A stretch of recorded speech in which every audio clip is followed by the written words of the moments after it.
నమస్తే అండి. Welcome to మాధవీయం ఒక పిల్లల డాక్టర్గా. First of all happy republic day to all of you. ఈరోజు ఏదో స్కూల్లో రిపబ్లిక్ డే ఫంక్షన్ జరిగితే అటు వెళ్ళి వస్తున్నాను అనమాట. అది కథ. ఈరోజు టాపిక్ బ్లడ్లో ఇన్ఫెక్షన్ అనే మాట సర్వసాధారణంగా మనం ఎవరైనా బ్లడ్ టెస్ట్లు చేయించుకున్నప్పుడు వింటుంటాం కదా, పిల్లలకు కానీ పెద్దవాళ్ళకి కానీ. అసలు దీని కథ కమామీషు ఏంటి చూద్దాం.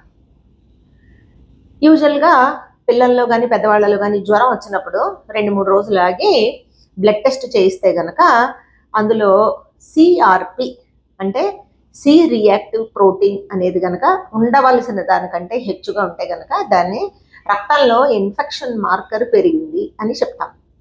దీంతో పాటు రక్తంలో శరీరంలో స్వతహాగా వ్యాధి నిరోధక శక్తి జ్వరం వస్తే వెంటనే యాక్టివేట్ అయ్యి తెల్ల రక్త కణాలని ఎక్కువగా ప్రొడ్యూస్ చేయడం అనేది కూడా ఒక ఇన్ఫెక్షన్ మార్కరే.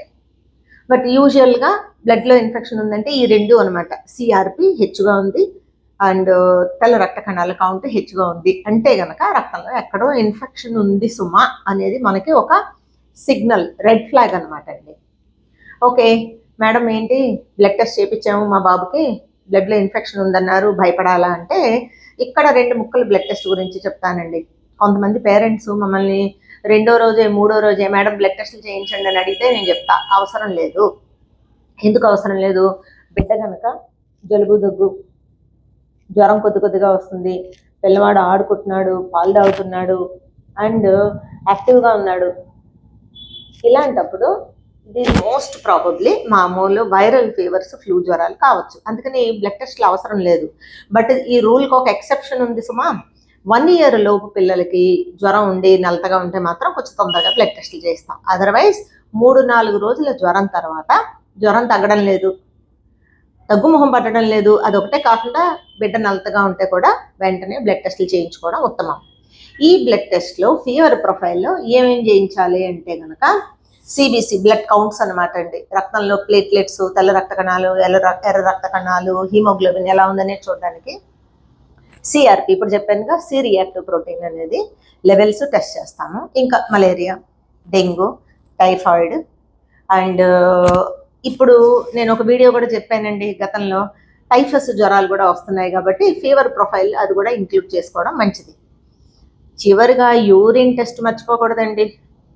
పిల్లల్లో కానీ పెద్దవాళ్ళలో కానీ ఫీవర్ టెస్టింగ్లు యూరిన్ టెస్ట్ కాకుండా అసలు కంప్లీట్ కాదు.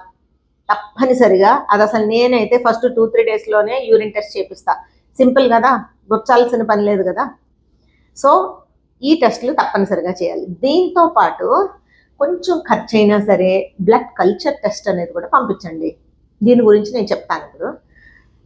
ఈ బ్లడ్ కల్చర్ టెస్ట్ అంటే ఏంటంటేనండి, బ్లడ్ కల్చర్ అంటే రక్తంలో ఏమన్నా సూక్ష్మక్రిములు ఉన్నాయా, ఇన్ఫెక్షన్ ఉందా, అది ఏ మందుకు లొంగుతుంది, ట్యాబ్లెట్లు చాలా, సిరప్లు చాలా, ఇంజక్షన్లు చేయాలా అనేది ఇన్ఫర్మేషన్ మనకి కల్చర్లో తెలుస్తుంది అనమాట అండి.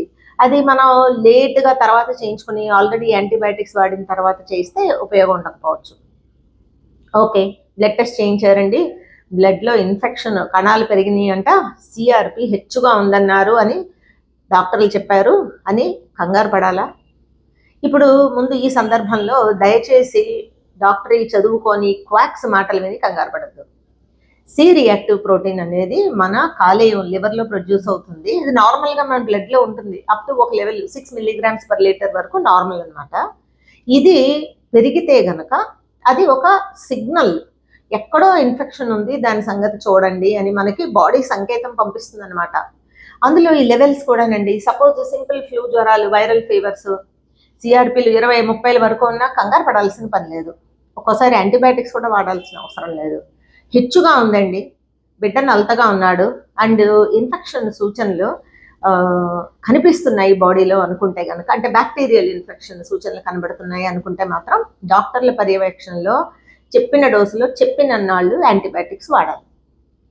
ఈ సిఆర్పి ఏ ఇన్ఫెక్షన్లో పెరుగుతుందండి అంటే కనుక, ఎక్కడ ఇన్ఫెక్షన్ ఉన్నా, తల నుంచి బొటన వేలు వరకు, మెదడులో ఇన్ఫెక్షన్ ఉన్నా, చిన్నపిల్లలకి చెవిలో చీము ఉన్నా, గొంతు వాపు ఇన్ఫెక్షన్ ఉన్నా, టాన్సిల్స్ ఇన్ఫెక్షన్స్, తర్వాత ఛాతీలో న్యూమోనియా ఉన్నా, యూరిన్ ఇన్ఫెక్షన్ ఉన్నా, పేగుల్లో ఇన్ఫెక్షన్ ఉన్నా, పుండ్లు మీన్ చీము గడ్డలు ఎక్కడన్నా ఉన్నా సరే, సో ఎక్కడ ఇన్ఫెక్షన్ ఉన్నా సరే ఈ సిఆర్పి అనే లెవెల్ పెరుగుతుంది. డాక్టర్లు ఎగ్జామిన్ చేసి ఈ సిఆర్పి లెవెల్ చూసుకొని చెప్పినట్లుగా యాంటీబయాటిక్ వాడితే కనుక మనం ఈ లోపల కల్చర్ టెస్ట్ కూడా పంపిస్తాం కదా, 3 days ఆగే రిపోర్ట్ వస్తుందండి, 2-3 రోజుల తర్వాత వస్తుంది. అప్పుడు కనుక మనకి అందులో ప్రమాదం లేదు ఆల్రెడీ ఇన్ఫెక్షన్ ఉంది, టైఫాయిడ్ జ్వరం ఉంది, మనం వాడే మందు సరిపోతుంది అంటే అప్పుడు డాక్టర్లు కన్ఫర్మ్ చేసి ఎన్ని రోజులు వాడాలో చెప్తారు. అన్ని రోజులు శ్రద్ధగా వాడండి. ముందే ఆపేస్తే యాంటీబయాటిక్స్ దానివల్ల రెసిస్టెన్స్ బాడీలో పెరిగిపోయి మళ్ళీ అవసరం వచ్చినప్పుడు ఉపయోగపడవు సుమా. ఓకే, సో ఈ సిఆర్పి లెవెల్స్ చూసి కంగారు పడక్కర్లేదు. అది ఈ సిఆర్పితో ఇంకొక సుగుణం ఏంటంటేనండి, డిసీజు లొంగుతుందా లేదా అనేది కూడా మనకి ఆబ్జెక్టివ్గా కొంత ఇన్ఫర్మేషన్ వస్తుంది. ఆఫ్టర్ 3-4 days ఫీవర్ తగ్గుముఖం పట్టిందండి అండ్ ఇక్కడ ఫీవర్ తగ్గుముఖం పట్టింది అనే క్రమంలోనండి మా పిల్లలందరికీ కూడా వాళ్ళ పేరెంట్స్కి రాసిస్తాం, ఏ టైంకి ఎంత జ్వరం వచ్చిందో కాగితం మీద రాసి తీసుకురండి. థర్మామీటర్ పెట్టి చూసి 100 కానీ 100 దాటితేనే జ్వరం మందు పారాసిటమాల్ వేయండి. యాంటీబయాటిక్ మాత్రం జ్వరం ఉన్నా లేకపోయినా చెప్పినన్నాళ్ళు వాడండి. అండ్ ఈ జ్వరం తగ్గుముఖం పడుతుందండి అండ్ సిఆర్పి టెస్ట్ మనం మళ్ళీ చేపిస్తే కనుక ఒకప్పుడు 60-70 ఉన్నది, ఇప్పుడు 10-20కి వచ్చింది అనుకోండి, వీ నో దట్ మనం వాడిన మందు పనిచేస్తుంది. అప్పుడు డాక్టర్లు చెప్పినట్టు ఆ యాంటీబయాటిక్స్ సరైన మోతాదులో చెప్పినన్నాళ్ళు వాడండి. సో బ్లడ్లో ఇన్ఫెక్షన్ అని చూసినంత మాత్రాన కంగారు పడక్కర్లేదు, దాని గురించి అర్థం చేసుకుని సరైన పద్ధతిలో మందులు వాడితే ఇబ్బంది పడాల్సిన పని. Thank you so much. మాధవీయ, ఒక పిల్లల డాక్టర్ గారు.